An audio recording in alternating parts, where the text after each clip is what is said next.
তুরস্ক এমন একটি দেশ ভৌগোলিকভাবে যার অবস্থান ইউরোপ ও এশিয়া মহাদেশে। তুরস্কের উত্তরে রয়েছে বসফরাস প্রণালী, যা কৃষ্ণ সাগরকে ভূমধ্যসাগরের সাথে সংযুক্ত করে, এবং এই প্রণালীর কারণেই ইস্তাম্বুলের মতো ঐতিহাসিক শহরের অস্তিত্ব আজ পর্যন্ত টিকে আছে। ইস্তাম্বুল তৎকালীন সময়ের বহু শক্তিশালী সাম্রাজ্যের রাজধানী ছিল। প্রথমে এটি গ্রিকদের নিয়ন্ত্রণে ছিল, তারপর এর নিয়ন্ত্রণ চলে গেল পারসিকদের হাতে। এরপর মেসোডোনিয়ান এবং বাইজেন্টাইন সাম্রাজ্য এই শহরকে তাদের রাজধানী করে নেয়, এবং সর্বশেষ এটি অটোমান সাম্রাজ্যের রাজধানীতে পরিণত হয়। একইভাবে তুরস্কের আরেকটি ভৌগোলিক অলৌকিক ঘটনা হলো দারদানেলিস প্রণালী, আরেকটি সৌরপথ যা আনাতোলিয়াকে বলকান, দক্ষিণ ইউরোপ ও গ্রিক দ্বীপপুঞ্জের সাথে সংযুক্ত করে রেখেছে। ঐতিহাসিকভাবে আনাতোলিয়া হলো সেই অঞ্চল যা তৎকালীন সময়ে সব বড় বড় সাম্রাজ্যের ক্ষমতার কেন্দ্র ছিল, চাই তা স্পার্টান হোক, পারসিক হোক, রোমান হোক বা অটোমান সাম্রাজ্য হোক। এবং এর কারণ হলো আনাতোলিয়া বিশ্বের এই দুটি সামুদ্রিক চেকপয়েন্ট নিয়ন্ত্রণ করে। কিন্তু এই দুটি প্রণালীর তো মাত্র একটি দিক। তুরস্কের ভূগোল সম্পর্কে এমন সব আশ্চর্যজনক তথ্য রয়েছে যা শুনলে আপনি অবাক হয়ে যাবেন। আজ থেকে লক্ষ লক্ষ বছর আগে ইউরেশিয়ান ও আনাতোলিয়ান প্লেটের সংঘর্ষে উত্তর আনাতোলিয়ান ফ্রন্ট লাইন তৈরি হয়, এবং এই ফ্রন্ট লাইন এখানে এমন সব ভৌগোলিক বিস্ময় সৃষ্টি করেছে যা সম্ভবত সারা পৃথিবীতে আর কোথাও নেই। উদাহরণস্বরূপ তুরস্কের উত্তর দিকে রয়েছে পল্টিক পর্বতমালা, যার উচ্চতা 4000 মিটার। এই পর্বতমালার কারণেই তুরস্কের সবচেয়ে উর্বর অঞ্চলটিও উত্তর দিকে অবস্থিত। এখন আশ্চর্যজনক বিষয় হলো তুরস্কের প্রায় 70% এলাকা গরম ও শুষ্ক, বিশেষত তুরস্কের দক্ষিণ অঞ্চল যা মধ্যপ্রাচ্যকে স্পর্শ করে। তুরস্কের অধিকাংশ জনসংখ্যা ইস্তাম্বুল, ইজমির, বুরসা, আন্তালিয়া ও আলাস্কার মতো শহরে বাস করে, যেগুলো পশ্চিম দিকে অবস্থিত। এর কারণ একটা, তুরস্কের পশ্চিম ও উত্তর দিক উর্বর এবং এখানকার আবহাওয়াও খুব ঠান্ডা।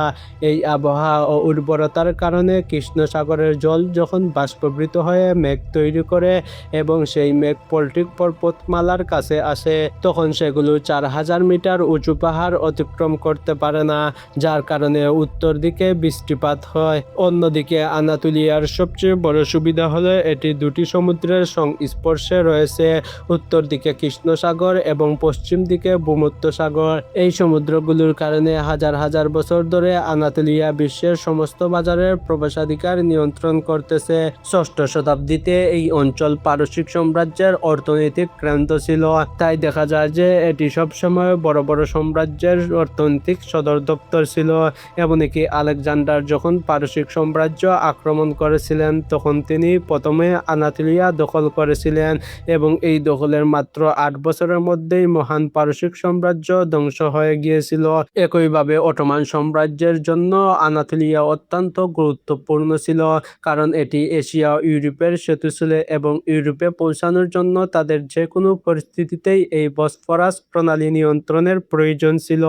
এরপর এই প্রণালীর মাধ্যমেই অটোমানরা দক্ষিণ ইউরোপ দখল করে নিয়েছিল।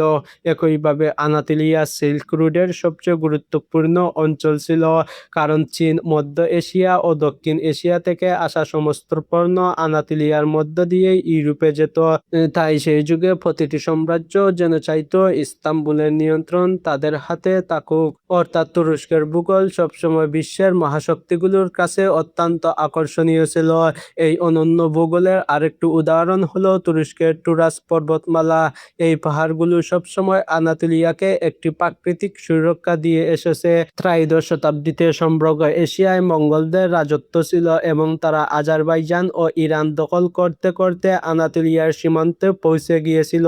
কিন্তু তখন এই পর্বতমালা তাদের পথ বন্ধ করে দেয়। এই পথ এতটাই কঠিন ছিল যে মঙ্গোলীয় বাহিনীদের আজারবাইজান থেকে এরজুম পৌঁছাতে 10 বছর লেগে গিয়েছিল, অথচ এটি মাত্র 570 কিলোমিটারের রাস্তা ছিল। এর তুলনায় মঙ্গলরা যখন ইউরোপে আক্রমণ করেছিল, তখন 6000 কিলোমিটার এই বিশাল এলাকা পার করতে তাদের মাত্র 5 বছর লেগেছিল। এ থেকে বোঝা যায় যে এই পর্বতমালা অতিক্রম করা কতটা কঠিন কাজ ছিল। এই কারণেই আজও তুরস্কের এই সম্পূর্ণ পূর্বাঞ্চল অর্থনৈতিক ও অবকাঠামোগত দিক থেকে পশ্চিমাদের তুলনায় অনেক পিছিয়ে রয়েছে। আর এই অঞ্চলগুলিতে বেশিরভাগ কুর্দি মানুষের বসবাস। শুধু তুরস্কেই নয়, বরং উত্তর সিরিয়া, উত্তর ইরাক ও পশ্চিম ইরাকের মধ্যে মিলিয়ে প্রায় 3 থেকে 4 কোটি কুর্দি বাস করে। কুর্দিরা তুরস্কের মোট জনসংখ্যার প্রায় 15% এবং তারা সবাই তুরস্কের দক্ষিণ ও পূর্ব অঞ্চলে বাস করে। কুর্দিরা বিশ্বের সবচেয়ে বড় জাতিসত্তা, যাদের নিজস্ব কোনো দেশ নেই।